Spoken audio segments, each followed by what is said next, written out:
Bon, on a 1 heure pour parler de ChatGPT. L'idée, c'est de vous donner à la fin de cette présentation toutes les bases pour que vous soyez autonome, pour comprendre les personnes qui sont ici, qui a déjà utilisé, qui n'a jamais utilisé, qui a jamais utilisé. OK? Qui a déjà utilisé. Et je vois pas les personnes qui sont en direct, mais il y a un chat et qui peuvent répondre. Ça peut être pas mal pour avoir une idée. Utiliser dans quel cadre? Des études, les plus rapidement, le boulot. Ouais, voilà. Bon, au lieu d'utiliser le moteur de recherche Google, je tapais ma recherche sur ChatGPT. OK. Et donc un peu comme une recherche Google. OK. Quel est-ce qu'il y a des cas pratiques spécifiques ou c'est plus dans la vie de tous les jours?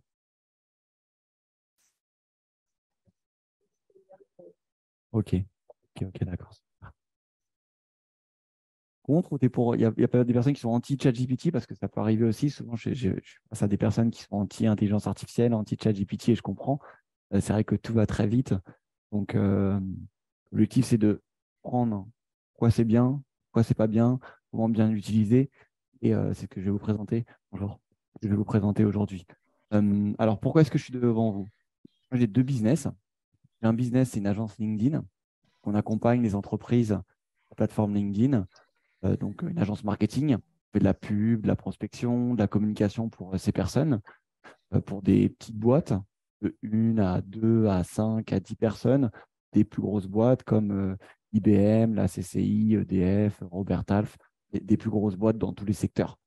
Euh, J'habite à Lisbonne, au Portugal, mais je reviens souvent à Paris pour le boulot, aussi voir la famille et les amis. On bosse en français, en anglais, en espagnol, en portugais. Je bosse avec tout le marché francophone. Je bosse aussi avec toute l'Europe, la partie Amérique, Afrique, la partie LinkedIn. Et ce qui s'est passé, c'est que fin 2022, ChatGPT qui est arrivé, je me suis dit qu'il y avait des choses qu'on pouvait changer dans nos processus. Au fur et à mesure, j'ai commencé à m'intéresser à l'intelligence artificielle, à ChatGPT, pour être un peu plus productif et plus rapide dans ce que je faisais.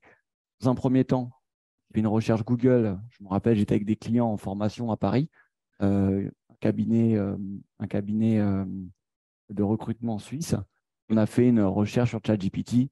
Les résultats étaient nazes. Donc, j'ai dit, bon, on va pas pousser la chose. Ça sert à rien. En fait, il n'y a rien à tirer de ChatGPT. J'ai vu passer du contenu. C'était fin 2022. Je me suis dit que c'était peut-être quand même intéressant de pousser la chose. Et au fur et à mesure, j'ai vraiment poussé le sujet, j'ai commencé à comprendre la puissance de la chose.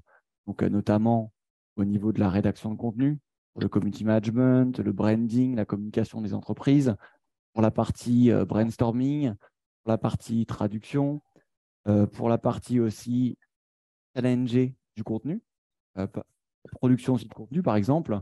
J'ai un autre business et c'est pour celui-ci, je suis là aussi devant vous, qui est une formation learning sur ChatGPT. Et tout le business, on a créé avec ChatGPT. On a créé un site internet, on a créé des webinaires, on a créé des campagnes de communication, on a créé de la promotion, on a créé des emails, on a créé des campagnes de communication, tout avec ChatGPT pour nous faire gagner du temps. Donc, dans un premier temps, mon agence LinkedIn, j'ai vu l'intérêt, gagner un temps fou. Dans un deuxième temps, j'ai vu qu'il y avait des utilisations business et du coup, j'ai déployé euh, les connaissances que j'avais pour les entreprises. Donc, dans la partie communication, vente, RH, mon associé qui est un ancien recruteur, a 10-15 ans d'expérience en recruteur. Moi, je suis plutôt dans le marketing, la vente. On s'est alliés et on a pris des cas pratiques pour avoir des résultats qui étaient pertinents. On part des bases que je vais vous présenter maintenant, à des utilisations beaucoup plus avancées. Moi, l'objectif, là, c'est que vous sortiez de cette heure avec au moins la possibilité de rédiger des prompts, des requêtes à ChatGPT avancées pour avoir les résultats les plus pertinents possibles. Donc, pourquoi est-ce que déjà ChatGPT est révolutionnaire? Ils ont mis, pour atteindre le 1 million d'utilisateurs, ils ont mis 5 jours. Je ne sais pas si vous vous rendez compte, mais Netflix a mis 3 années et demie pour atteindre 1 million d'utilisateurs. C'est pour vous montrer que tout va de plus en plus vite. Plus on avance dans le temps, pour Instagram qui a mis 2 mois et demi pour arriver à 1 million d'utilisateurs, très rapide. Mais là, 5 jours, je ne sais pas si vous vous rendez compte, mais 5 jours pour atteindre 1 million d'utilisateurs, c'est exceptionnel. Depuis, ça n'arrête pas d'évoluer. Continue, ça continue, il y a de plus en monde qui utilise. C'est un peu un cercle vicieux, ou positif, je ne sais pas comment vous le voyez. En fait, plus il y a de personnes qui utilisent, plus l'algorithme va apprendre et plus les réponses vont avoir de la qualité. Plus on avance, plus les réponses, plus ChatGPT va être puissant. Donc, qu'est-ce que ça veut dire? C'est que là, en ce moment, il y a encore des bugs, il y a des améliorations à voir, mais dans les prochaines semaines, dans les prochains mois, dans les prochaines années, ça va énormément évoluer. Et heureusement ou malheureusement, on ne se rend pas compte du changement que ça va apporter dans la vie de tous les jours. Je ne pense pas que ça va supprimer les emplois, mais il y a une bonne partie des boulots qui vont évoluer et important de s'adapter au plus rapidement pour ne pas être dans l'obsolescence sur le marché du travail et face aux prérequis. Alors déjà, pour faire simple, qu'est-ce que c'est ChatGPT? Est-ce qu'il y a des personnes qui comprennent un peu ce qu'est ChatGPT? C'est une intelligence artificielle? Qu'est-ce que c'est? Je vais faire simple alors. Pas vraiment une intelligence. C'est une intelligence artificielle. Il faut voir ça d'une manière un peu plus simple.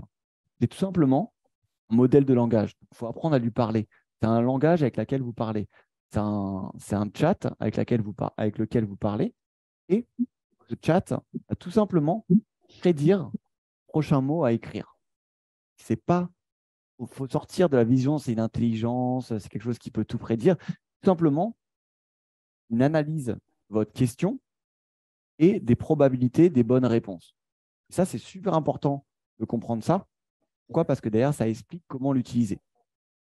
Et un modèle de langage génère du texte de manière fluide, naturelle. Pourquoi? Parce qu'il a appris à répondre avec des probabilités à vos questions. Vous avez posé une question, le modèle de langage, chat, va émettre plusieurs probabilités, pourcentage de réponses vraies. Derrière, va voir qu'il y a une réponse, la réponse B, 70% de probabilité, la réponse C qui a 90%, il va vous proposer la réponse C. Mais ça ne veut pas dire qu'elle est vraie, juste des probabilités, c'est un algorithme. Il apprend très vite, donc c'est de plus en plus vrai. GPT, simplement, modèle qui est entraîné. En fait, plus le temps avance, plus ça devient puissant. Là, on avait plusieurs versions. On avait la version 3, qui est la version gratuite, qui est plutôt pas mal. On a la version 4 maintenant qui est payante, qui est encore plus puissante. Ça va continuer de manière exponentielle. Il y a un mot que je vais souvent reprendre pendant cette formation, c'est qu'est-ce qu'un prompt? Vous savez ce qu'est un prompt? Qu'est-ce que c'est? C'est ce que tu dis les journalistes, hein. Quand ils disent la cour, ils ont un tableau en face qui vibre. C'est un peu comme un système pour ne pas oublier les paroles. Un prompt, ça se rapproche de ça, c'est vraiment une requête. C'est quelque chose que je vais souvent répéter et toutes les personnes qui parlent ChatGPT, d'intelligence artificielle, de modèles de langage, des mots compliqués, mais pour retenir, c'est qu'un prompt, c'est une requête, c'est une question que vous posez à ChatGPT. Je vais souvent utiliser ce mot-là pendant la présentation. Retenez juste que quand je parle de prompt, c'est juste une requête. Alors, c'est pas les retardataires, désolé. Je vous parlais de probabilité. Vous posez une question, un peu comme Google, donc c'est la première utilisation ChatGPT. Si un art martial, là, il va voir qu'à 34%, la probabilité de bonne réponse, c'est taekwondo. Il va vous donner la réponse taekwondo en premier. Ça ne veut pas dire qu'il est sûr à 99%. C'est juste une probabilité. Il y en a qui utilisent la version payante ici. OK. Pour quel type d'utilisation? Pour un peu de tout et je partage avec quelqu'un qui utilise dans le développement web. OK. OK, super. Oui, c'est vrai, vous pouvez partager les comptes, c'est top. C'est 20 € par mois, la version payante, et la différence, elle est C'est simple à schématiser. Ça, c'est la version gratuite. Actuellement, quand vous accédez à ChatGPT, vous avez accès au modèle 3, à 175 millions de sources. Quand vous accédez au 4, petit point, fois, je n'ai pas fait le calcul, fois beaucoup. Ça, c'est le nombre de sources de la version payante. Et la version actuelle, ChatGPT 4, que vous accédez en payant 20 € par mois. Vous imaginez que si on a ce nombre de sources avec la version payante, derrière, les résultats sont beaucoup plus pertinents. Pour un tout petit point, un énorme point, ça fait quoi ça? Ça fait 100 000 milliards. Pouvez-vous définir source? Alors, les sources, c'est, on va dire que c'est vrai. C'est comme les informations que vous voyez à la télé, c'est comme les médias, c'est comme quand vous allez sur Wikipédia. Il faut voir, il faut vérifier ces sources, et on va en parler après, c'est une des limites de ChatGPT, juste un ensemble de données. Donc, ChatGPT a été créé avec notamment tout le web, Wikipédia, Medium, Quora, les recherches Google, jusqu'à 2021. C'est des sources qui sont parfois où il faut parfois prendre du recul. Tout ce qui est pris en compte, c'est la connaissance qui est sur Internet. Mais ça ne veut pas dire qu'elle est vraie. Et c'est pour ça que source, il faut le prendre effectivement avec des guillemets.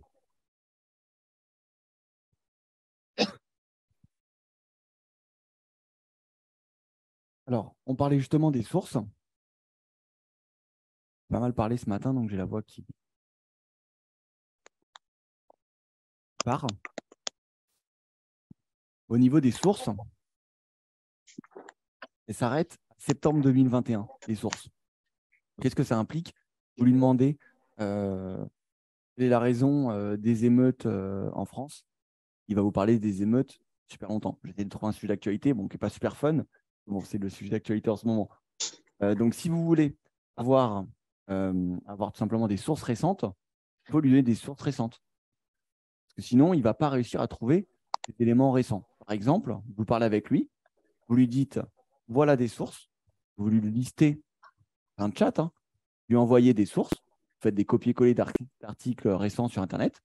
Ensuite, vous pouvez lui poser des questions par rapport à ces sources. Donc ça, c'est un moyen de contourner.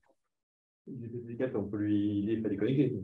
Effectivement, ChatGPT 4, maintenant, il y a une version bêta qui est en train de développer où il se connecte à Internet. Donc là, c'est pour montrer l'évolution et la rapidité de la chose. Avec la version payante, vous pouvez déjà vous connecter à Internet et il analyse lui-même les résultats de recherche sur le moteur Bing. Vous aviez déjà des extensions qui permettaient de faire ça. Donc, je pense que là, ça, c'est actuel. Il y a le ChatGPT 5 qui va sortir normalement début 2024. Pas encore trop sûr. Dans quelques mois, on n'aura plus cette problématique. Il sera connecté. Il fait des erreurs, il peut mentir. On en parlait justement par rapport aux sources. Si vous lui demandez, enfin là, ils ont corrigé le bug, mais si vous lui demandez quand est-ce que Jérémie a découvert l'Amérique, il va vous répondre, enfin pendant un moment, il répondait en 1492. Que Jérémie, il n'a pas découvert l'Amérique, Christophe qui l'a découverte. Pourquoi? Parce qu'il a fait il a regardé avec des probabilités. Amérique, découverte, quand? Il n'a pas tenu compte de Jérémie, qui va vous parler de 1492. Là maintenant, il arrive, c'est une erreur qui était fréquente, que ça se corrige. Et là, il n'y a plus cette erreur.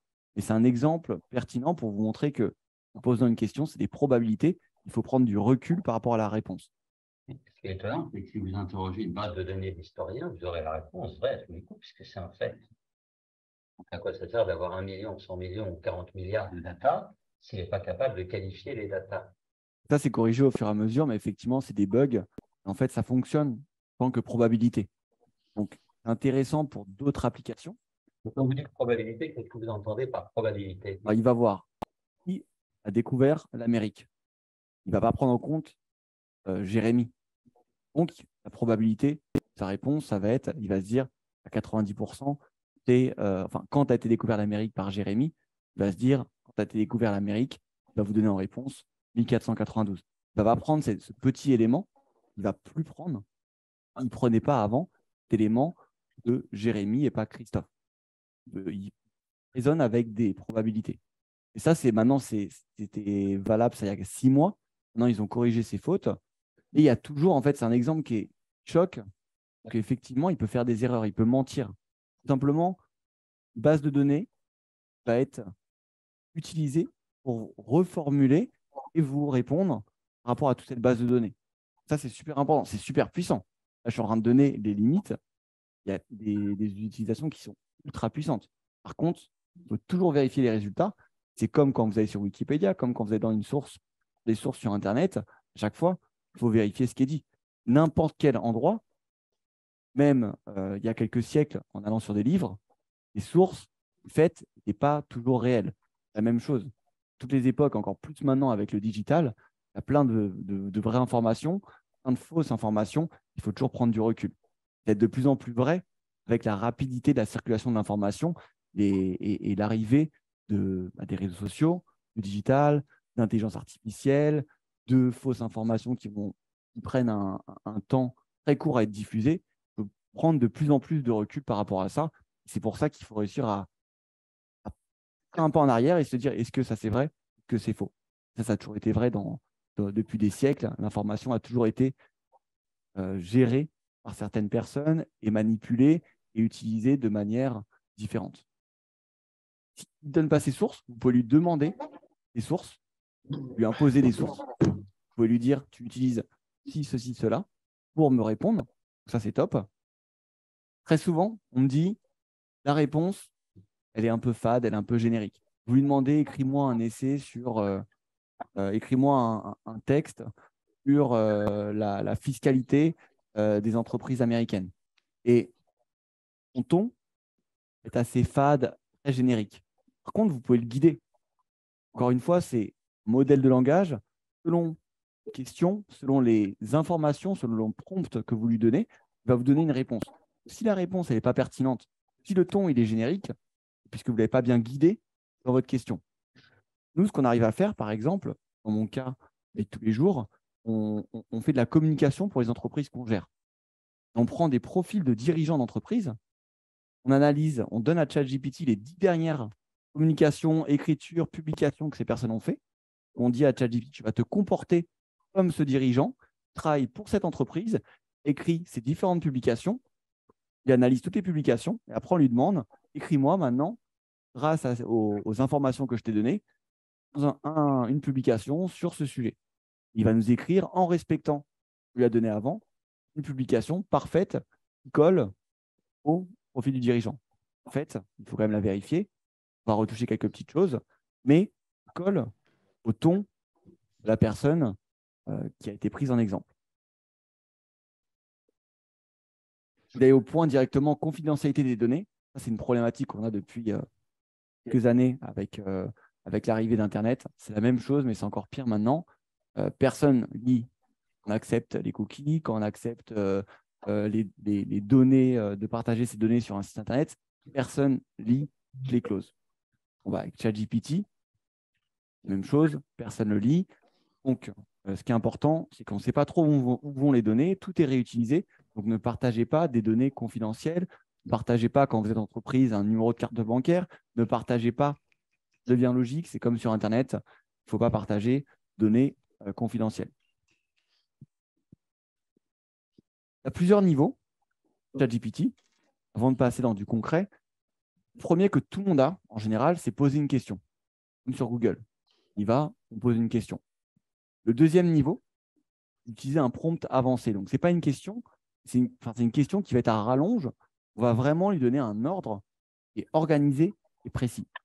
Et ça, c'est le niveau que j'ai envie que vous ayez à la fin de cette heure. Il n'est pas compliqué à avoir. En plus, vous aurez la présentation à la fin, donc vous pouvez revenir derrière dessus pour respecter cette structure. Le troisième niveau, utiliser un workflow, donc un enchaînement de plusieurs prompts, de plusieurs requêtes. Vous engagez une conversation avec ChatGPT pour derrière avoir une réponse la plus pertinente possible. Parce que parfois, les premiers résultats ne sont pas bons. Donc, vous allez lui redemander une question, lui demander de reformuler, lui dire non, je veux que tu me fasses plutôt ça, que tu me fasses plutôt ça, comme si c'était un assistant. En fait, il faut le voir comme un assistant. Vous prenez un nouveau job, vous devez expert sur votre sujet, vous avez un stagiaire qui arrive, apprenti, un assistant, lui donner des tâches, il faut lui expliquer tout de A à Z. Vous lui dites, vous avez une personne qui arrive et vous lui demandez vous faire un rapport comptable, une analyse ultra poussée, vous lui donnez aucune information, le résultat, même si la personne sort d'une école, ne va pas être top. Donc il faut vraiment lui donner comme un assistant, comme un stagiaire qui vient d'arriver, le maximum d'informations. Et les 2 étapes, super important de bien comprendre ça pour avoir des bonnes réponses. Le dernier niveau, qui est génial avec ChatGPT, c'est de pouvoir automatiser. En fait, vous pouvez lier ChatGPT sur Google Sheet, vous pouvez lier ChatGPT avec des bases de données, vous pouvez lier ChatGPT avec votre boîte mail, par exemple, automatiser la réponse d'email. Vous pouvez aller super loin avec l'automatisation ChatGPT. Et là, on ne va pas aller jusqu'à là, juste pour vous montrer les possibilités. ChatGPT, pour l'instant, une utilisation dans tous les secteurs. J'ai fait une formation auprès d'avocats. Ils commencent à l'utiliser. Il y a des cabinets qui utilisent ChatGPT, notamment pour résumer des énormes rapports clients au niveau de l'immobilier, de la vente, du marketing, du tourisme. Il n'y a pas de secteur où on peut s'en passer. En tout cas, on peut dire on ne l'utilise pas. Pourquoi? Parce que ça fait gagner du temps. Il faut juste comprendre la méthode pour utiliser ChatGPT dans chaque secteur pour chaque utilisation. Bien sûr, il y a ses limites, n'importe quel outil, mais si vous comprenez bien la méthode, vous allez réussir à l'appliquer dans de nombreuses tâches. Avec, bien sûr, un recul qui est nécessaire par rapport aux réponses. Comme toujours, il ne faut pas vous fier à tout ce qui est donné. J'ai un stagiaire, par exemple, c'est un exemple, qui est arrivé début 2023, il est formé à fond sur ChatGPT. Je suis arrivé face à une problématique et qu'il était tellement habitué aux réponses de ChatGPT, à bien parler à ChatGPT, à avoir des requêtes qui étaient parfaites, il ne prenait plus de recul par rapport aux réponses. Et ça, pour moi, c'est un risque majeur des prochaines années. C'est que les personnes vont trop se fier parfois à des sources. C'est déjà le cas sur l'information sur Internet, les réseaux sociaux, les informations qui tournent très vite. On a du mal à comprendre ce qui est vrai, ce qui n'est pas vrai. Et là, encore plus. Pourquoi? Parce qu'on va se fier à un chat, à un modèle, un ordinateur qui va souvent nous donner la bonne réponse, mais parfois, ça va être faux. C'est super important de prendre du recul par rapport aux réponses. Et c'est pour ça que ça n'a pas remplacé au moment humain. Alors, utilisation. C'est compliqué là d'aller sur chaque détail vu qu'on a 1 heure. Et c'est vraiment très simple. Vous avez juste à aller sur le site de OpenAI. OpenAI, c'est l'entreprise qui gère ChatGPT. Et derrière, vous inscrivez, comme dans n'importe quel site, vous accédez à ChatGPT et à cette interface. Là, sur cette interface, en fait, c'est l'interface où vous allez avoir comme un chat, une discussion avec GPT. Là, pour toutes les personnes qui l'ont utilisé, je t'invite à aller, aussi à aller l'utiliser. C'est simple d'y accéder, comme dans tous les sites. On s'inscrit, on reçoit un code secret pour valider l'email. Ensuite, on a accès rapidement à l'interface de ChatGPT. C'est là qu'on va envoyer les messages. La première étape, c'est, comme je vous disais, le prompt. On va demander comme une recherche Google. Deuxième étape, c'est là, on va avancer vers des prompts avancés. On a un prompt simple. Un prompt simple, c'est quoi? C'est lui demander une question en 3 étapes. Première étape, lui donner un contexte, lui donner un rôle. Ça, c'est super important. On va demander à ChatGPT de se comporter en tant que directeur financier, en tant que comptable, en tant qu'expert comptable, en tant qu'expert de vente, en tant que directeur des ressources humaines, en tant que n'importe quel rôle vous passe par la tête et qui serait la bonne personne pour répondre à votre question. Vous avez une question sur un site Internet et coder le site Internet, vous allez lui demander de se comporter en tant que développeur spécialisé dans un langage particulier, le placer pour me le dire, et d'ailleurs pouvoir lui poser des questions. Ça aide énormément parce que derrière, c'est comme si vous aviez tout un ensemble de connaissances disponibles et vous allez pouvoir communiquer avec le personnage que vous allez créer sur ChatGPT. Vous êtes un expert comptable, un expert en fiscalité, un développeur, ou un avocat ou comptable. Je ne vais pas faire tous les métiers. Vous imaginez qu'on peut aller à l'infini et la limite, c'est vraiment votre curiosité et votre imagination. Ça peut être aussi un coach, ça peut être un recruteur. J'avais un exemple que j'avais traité il n'y a pas longtemps. Pour vous entraîner aux entretiens d'embauche, vous pouvez lui demander, tu vas te comporter comme un recruteur qui a 20 ans d'expérience et tu vas me challenger sur mon CV. Le titre de poste, c'est celui-ci. Vous donnez toute la fiche de poste, vous lui donnez votre CV et derrière, vous lui demandez de vous poser des questions qui sont compliquées à répondre et qui vont vous mettre sortir de la zone de confort où vous êtes. Ça peut être génial pour vous préparer à un entretien d'embauche. Ça, c'est une application concrète, pour moi, est géniale. J'aurais adoré pouvoir avoir ça il y a 10 ans, quand je faisais mes entretiens d'embauche et j'étais en train de bafouiller, je ne savais pas trop quoi dire, parce que j'avais un entretien d'embauche et qu'on me posait des questions. Ça, c'est top pour s'entraîner. Donc, vous lui donnez un rôle. Derrière, vous allez lui donner des ressources. Donc, plus vous lui donnez des infos, plus sa réponse elle sera adaptée. Donc, 3 étapes. Je veux que tu agisses en tant que expert en fiscalité, lui donner des informations. Tu vas utiliser le droit fiscal français, tu vas utiliser tout l'ensemble de données, vous lui donnez un maximum d'informations sur le sujet. Ensuite, vous le faites passer à l'action, vous lui donnez un ordre. Vous pouvez le tutoyer, hein, vous pouvez le vouvoyer, il n'y a pas de problème. Tu vas créer quelque chose. Donc, tu vas créer, par exemple, une recommandation pour une entreprise qui vient s'implémenter en France et qui a ces caractéristiques. 3 étapes. Je veux que tu agisses en tant que quelque chose. Je vais te donner des informations que tu vas utiliser. Je te donne un maximum d'informations. Grâce à ça, tu vas faire ceci. Ça, c'est la première étape d'un prompt à retenir. 3 étapes. Vous parliez à ChatGPT, vous utilisez ce genre d'étapes ou vous étiez plutôt à juste une question Avec le 4, ça commence à être un peu plus simple de moins respecter ces différentes étapes. Avec la version gratuite, ça va tout changer si vous lui donnez un rôle ChatGPT. Vous avez des questions par rapport à ces étapes? Oui, juste une question, est-ce qu'il faut respecter, en fait, il faut juste envoyer un seul message pour faire tout ça, ou il faut d'abord faire Alors, vous pouvez envoyer dans un message en entier. Si le message est trop long, donc vous mettez plein d'informations, plein de sources, il faut lui expliquer. Lui dire, par exemple, moi un exemple de métier où conseiller commercial? je veux que tu agisses en tant qu'expert en conseil commercial. Je vais te donner des informations sur une entreprise. Je vais te donner des informations sur mon contexte. Ne commence pas à répondre tant que tu n'as pas emmagasiné toutes ces informations. Appuyez sur Entrée. Il va vous dire OK, mets-moi ces informations. Je donne toutes les informations et ensuite, il va commencer. Donc, tu peux raisonner en plusieurs étapes. Lui dire attention, dans les prochaines requêtes, ne réponds à rien. Moi qui vais te donner des sources. Et donc, tu peux raisonner en plusieurs étapes. Sinon, tu peux, si ton prompt n'est pas trop grand, mettre dans la même requête. Et ça fait partie du bug. Par moment, je lui posais des questions et en fait, il écrivait 2, 3 mots et puis s'arrêtait. Il va peut-être qu'il faut recharger. Normalement, je n'avais pas trop ça. Sauf sinon, ouais, je pense que ça devait être un bug. Comme dans n'importe site, il y a des bugs.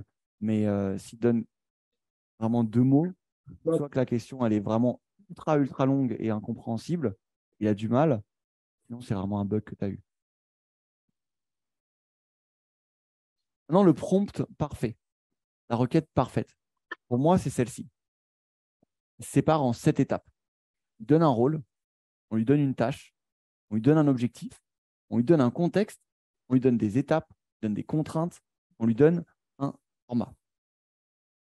Et ça permet quoi? Ça permet de lui donner un maximum d'informations par rapport à votre requête et que derrière, vous ayez une réponse qui soit proche de vos attentes, proche du parfait. Donc ça, c'est vraiment les 7 étapes à respecter. Il n'y a pas besoin de mettre dans un ordre particulier. Je trouve que cet ordre est pas mal. Pourquoi? Parce que ça, c'est assez logique. Donner d'abord un rôle, après lui donner ses tâches, de lui partager l'objectif, partager le contexte, les étapes, les contraintes et le format de la réponse. Et vous pouvez d'abord lui donner un objectif, après lui dire son rôle, après lui donner le contexte. Vu qu'il analyse tout votre texte, vous n'avez pas besoin de suivre exactement un ordre d'organisation dans vos requêtes. Et bon, pour vous organiser, c'est bien de retenir ces 7 éléments. Donc, quand vous lui donnez cet élément, vous avez une réponse. Par exemple, là, vous avez un exemple pour cabinet de recrutement. On travaille en 7 étapes.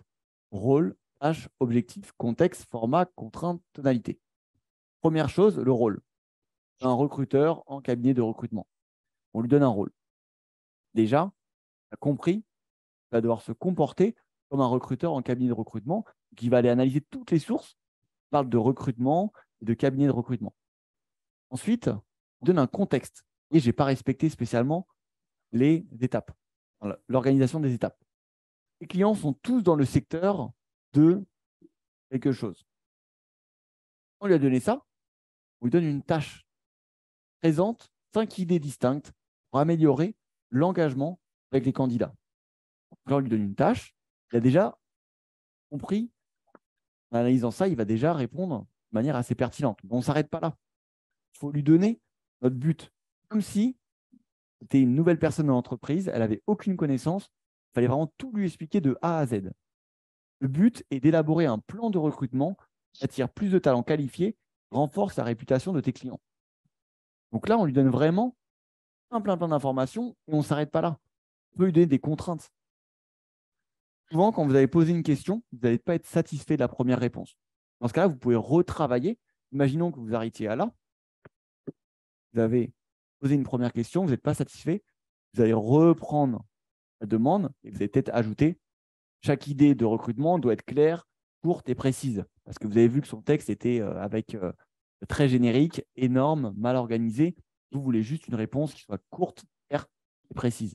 J'utilise souvent pour avoir des réponses intéressantes et beaucoup mieux organisées. Ou une réponse sous forme de tiré. Donc là, vous donnez une contrainte. On n'arrête pas, on lui donne un format. Réponse sous forme d'un tableau avec un maximum de 40 mots par idée. Vous pouvez vraiment pousser la chose, il peut vous créer un tableau. Vous avez déjà essayé d'avoir des réponses sous forme de tableau? C'est génial quand vous avez une forme de tableau, tout est bien organisé. Moi, j'aime bien quand tout est organisé dans mes réponses. Je donne sous forme d'un tableau avec la colonne qui est ceci, la colonne qui est cela, la colonne qui est cela. Derrière, il comprend tout. Il me fait vraiment un rapport qui est très pertinent. Et ensuite, utilise un ton professionnel, utilise un ton familier. On lui donne une tonalité, utilise un ton humoristique, reproduit le ton ou le style dans ta réponse d'un écrivain connu. Vous pouvez lui donner plein d'informations sur la tonalité. Alors, qu'est-ce que vous pouvez faire sur ChatGPT? On a eu pas mal d'exemples là, que vous m'avez donné dans la salle. Il y avait développeur. On avait, tu m'as dit au niveau commercial, c'est ça? Conseiller commercial. J'ai essayé de lui donner de parler avec lui pour t'aider dans la vie de tous les jours ou au coach de vente, par exemple. Coach de vente, c'est génial. Tu peux lui demander de t'aider dans une situation de vente ou de se comporter en tant que client. Quand tu veux lui vendre quelque chose, te donner des objections pour que toi, derrière, tu t'entraînes à travailler ces objections. Ce sera pas à l'oral et tu pourras lui répondre à l'écrit. Encore maintenant, il y a l'oral qui est arrivé sur l'application iPhone. Donc, de plus en plus, ça va s'améliorer. Et pour le moment, j'adore et qui est très utile dans l'éducation, à mon avis, la possibilité d'avoir des personnes qui challengent des sujets et de le faire créer, de créer un chat GPT qui est un expert en vente ou dans un autre domaine pour être challengé, d'ailleurs s'améliorer par rapport à ses réponses.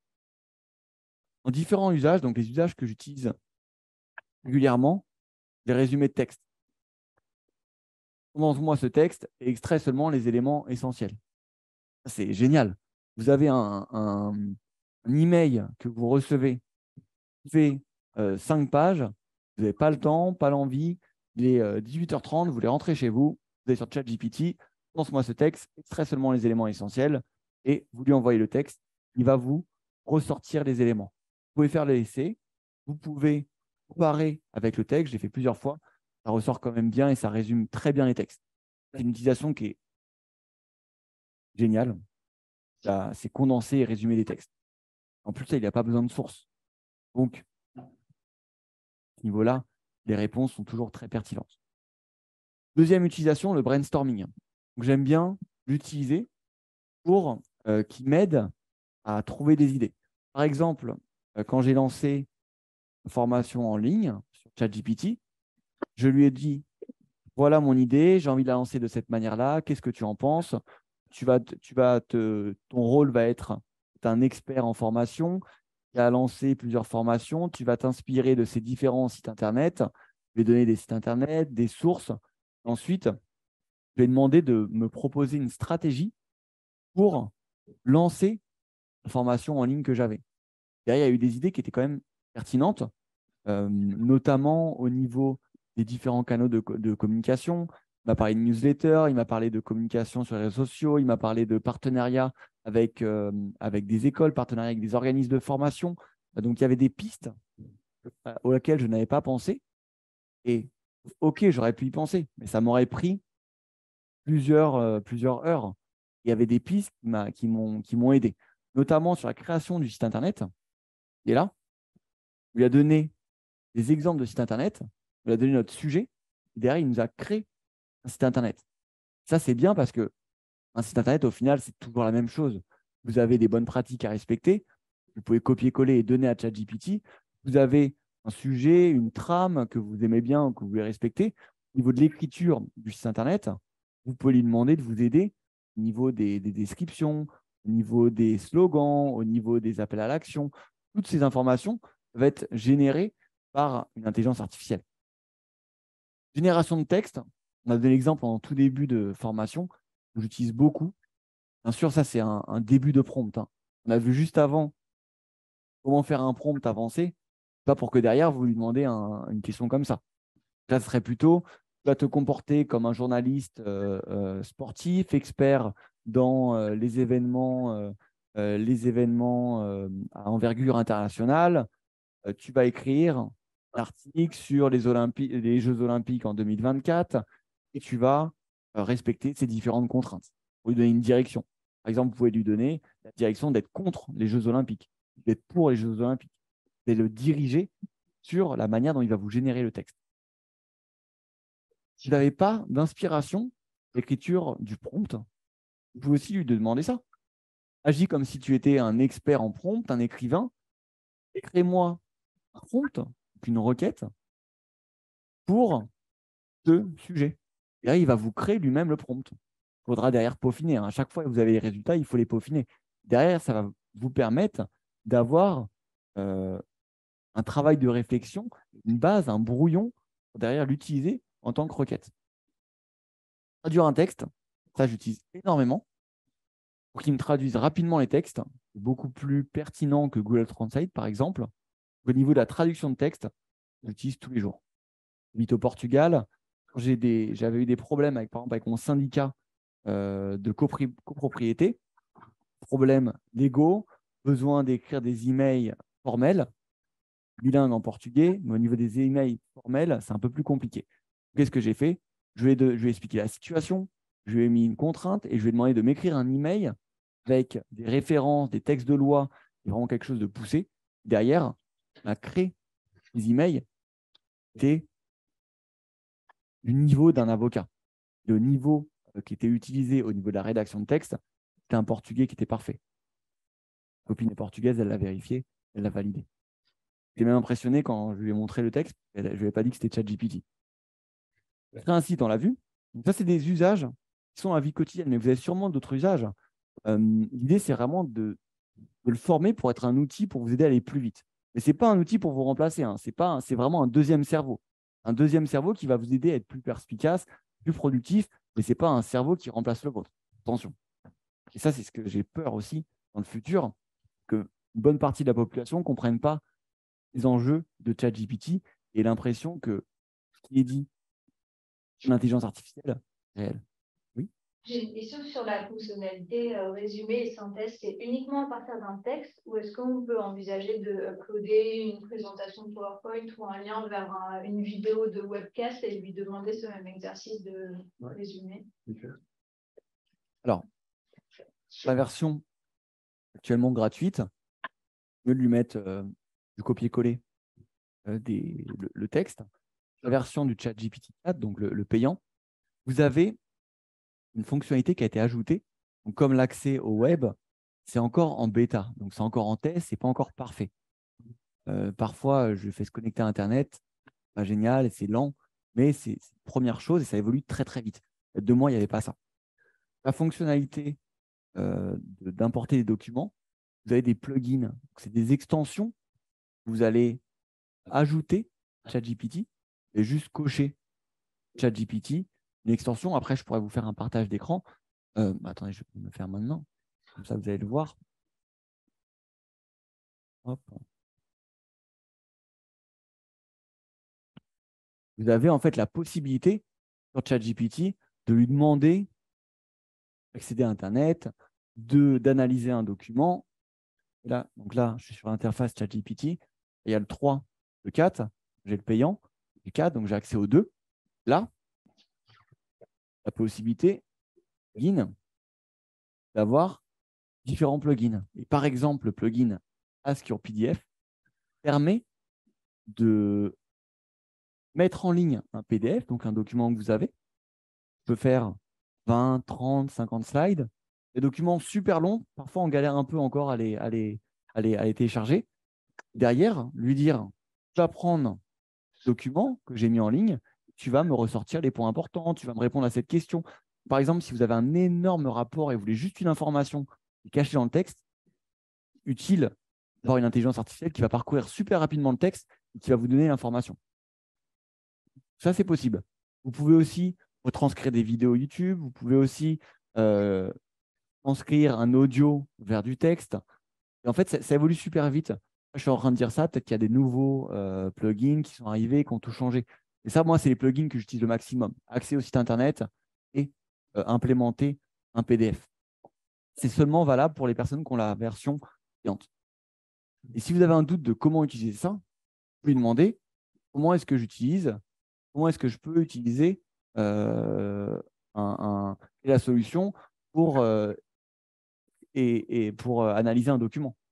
Et en fait, ce qui est fou, c'est que la limite maintenant, c'est la curiosité des personnes par rapport à l'outil pour monter en compétence. Une personne qui est curieuse, débrouillarde, vite arriver à un niveau sur les outils qui est ultra avancé par rapport au reste des personnes.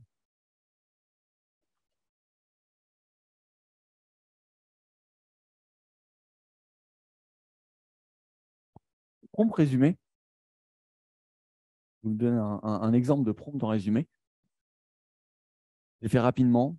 Encore une fois, des choses qui sont à personnaliser, c'est vraiment un exemple.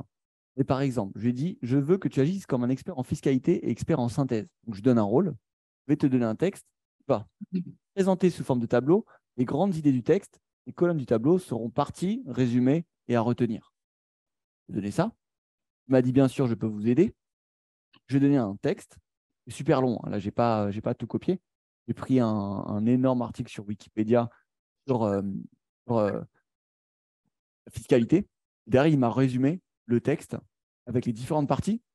Introduction, source de revenus, type d'impôt, instruments fiscaux, impact et débat, recherche académique, administration fiscale, le résumé de chaque partie du texte et à retenir. Ça ne veut pas dire plus lire de texte. Ça veut juste dire que quand vous avez un document qui est énorme et vous voulez ressortir les points importants, vous pouvez l'utiliser, qui parcourt beaucoup plus vite le texte. Là, ça me permet de comprendre que la fiscalité joue un rôle essentiel dans l'économie et la politique publique, que il y a les impôts qui financent les programmes et services publics. Il m'a vraiment résumé tout le texte. Pourquoi juste Wikipédia? Parce que j'aurais pu prendre un autre endroit, c'est juste que je suis allé sur Internet, j'ai pris la première chose, le premier article sur la fiscalité, qui avait une taille importante, je l'ai mis, mais ça aurait pu être n'importe quel autre site, parce que c'est moi qui lui ai donné cette source. Je lui ai dit, je vais te donner un texte, j'ai entré, et après, il m'a demandé d'envoyer le texte. Et ensuite, je lui ai mis un texte, qui faisait 3 fois ça. Ça aurait pu être n'importe quoi. Ça aurait pu être aussi un PDF, par exemple, un document, une présentation que vous avez eue, un énorme document sur la fiscalité, lui faire résumer ces sujets-là. J'ai un ami qui est expert en Web3 et qui l'utilisait pour des lancements de projets pour analyser les points importants de chaque lancement de projet. Il arrive aussi à s'adapter à des langages qui sont un peu plus avancés et qui sortent des sujets basiques comme un article Wikipédia. Il y a une question du chat. Est-ce que le résultat est instantané ou est-ce que ça peut être des longs textes? Alors, sur la version 3.5, donc la version gratuite, c'est quasiment instantané. Et pour avoir une réponse de meilleure qualité, l'idéal, c'est d'avoir la version payante, la version 4. Et là, il met un peu plus de temps, mais c'est quasiment instantané. Une histoire de quelques secondes. Quelques minutes quand même. Si le texte est vraiment, vraiment très long. Mais les requêtes, notamment, où il fait des tableaux avec des sources multiples. En fait, on arrive même à des problèmes où moi j'ai le même résultat, c'est qu'en fait, le résultat, il s'arrête en disant qu'il a mis trop de temps pour répondre et qu'en fait, Effectivement, là, dans ce cas-là, l'idéal, ça serait de diviser les requêtes parce que c'est vrai que s'il y a un énorme document et la requête est un peu trop compliquée et met trop de temps, effectivement, c'est bien, là, dans ce cas-là, d'enchaîner différentes requêtes sur le document. Ouais. Alors, deux questions. La première, est-ce qu'on peut faire l'inverse du résumé? Je lui donne le résumé, est-ce que je peux lui demander de retrouver de m'en faire un 100 pages? Sûr. Après, il faut encore bien lui donner le rôle et les objectifs pour éviter qu'il crée un texte générique qui paraît joli pour une personne qui n'est pas experte sur le sujet. C'est ce qui arrive énormément, que je voyais par exemple avec mon stagiaire. Il était super content de la production du contenu. En fait, ça ne voulait rien dire. Ça ne voulait pas rien dire, mais ça n'allait pas dans le fond. Ce n'était pas un sujet de fond. Pour avoir un sujet de fond, il faut bien lui donner des instructions. Sinon, pour une personne qui n'est pas initiée sur un sujet, c'est génial. Une personne qui est experte, dis donc. Et alors, l'autre question, mais ça, tout le monde va me le poser. Si je fais 3 fois la même requête en 3 jours d'intervalle, je fais le même résumé ou proche? Non, il change. Il change. Vraiment?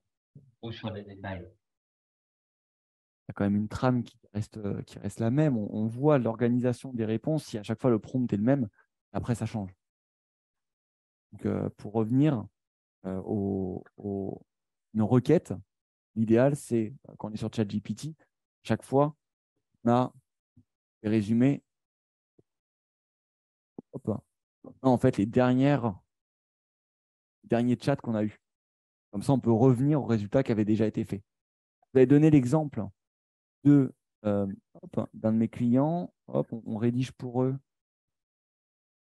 voyez, je vous parlais tout à l'heure de zoomer un peu. Un ton qui n'est pas banal. Le problème, c'est le ton banal, les réponses génériques. Les résultats que j'ai eu au début quand j'ai utilisé ChatGPT, on peut lui donner des trames et que derrière, il analyse les différents styles, les différentes tonalités, les points importants. Là, je lui ai demandé de reproduire le style d'un de mes clients. On écrit ses publications pour sa communication. C'est des posts qu'on avait écrits précédemment. Merci pour l'exemple, je comprends le style que vous recherchez. Je vais donner un autre exemple. Merci pour ce deuxième exemple. Il me semble que le style consiste à aborder des problèmes communs. Exemple 3. Donc, je lui ai donné plein d'exemples. Et après, je lui ai donné un post qui n'était pas à mon goût. J'avais déjà pré-rédigé sur un sujet, mais je voulais qu'il respecte les styles précédents, qu'ils soient courts, clairs et clivants. Pourquoi? Parce que sur des communications, ça marche toujours plus d'être clivant. Je lui ai donné mon texte, là, quand même assez long.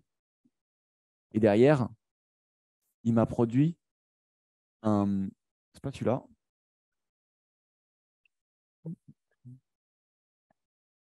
Ah si, ça c'en a un autre. Pas celui-là que je voulais montrer. Pour revenir.